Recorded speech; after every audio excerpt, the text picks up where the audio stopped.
Même en ayant couru les 42 km du marathon, Amélie Mauresmo n'a apparemment pas encore assez visité Paris.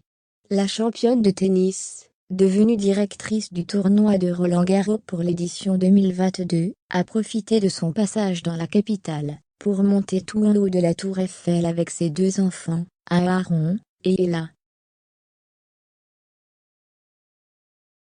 Un beau moment en famille en attendant le début du tournoi, en mai. Une petite visite à la tour Eiffel s'imposait.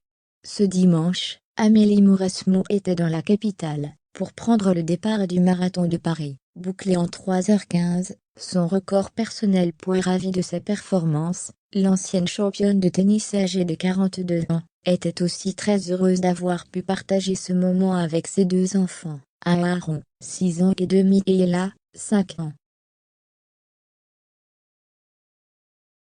La sportive a d'ailleurs publié une vidéo des 2 petits en train de franchir avec elle la ligne des 30 km, content de partager ça avec leur maman. Mais pour la petite famille, qui vit d'ordinaire sur le bassin d'Arcachon, impossible de monter à Paris sans aller rendre visite à la tour Eiffel, où ils sont montés ensemble. Si la maman attentionnée prend bien garde à ne pas dévoiler le visage de ces 2 bambins, on imagine cependant parfaitement leur excitation, le nez collé à la fenêtre de l'ascenseur de la tour Eiffel.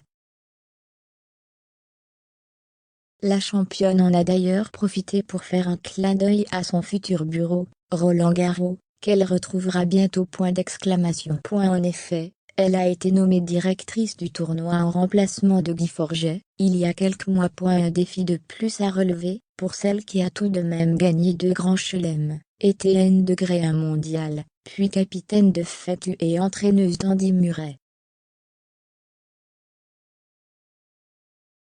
Et ce challenge s'annonce de taille, entre l'instauration du tie-break au dernier set, le cas Novak Djokovic, ou encore les tribunes qui ont du mal à se remplir pour certains matchs. En attendant, elle a également pu profiter de ses amis, qu'elle a longuement remerciés sur Instagram après son exploit sportif.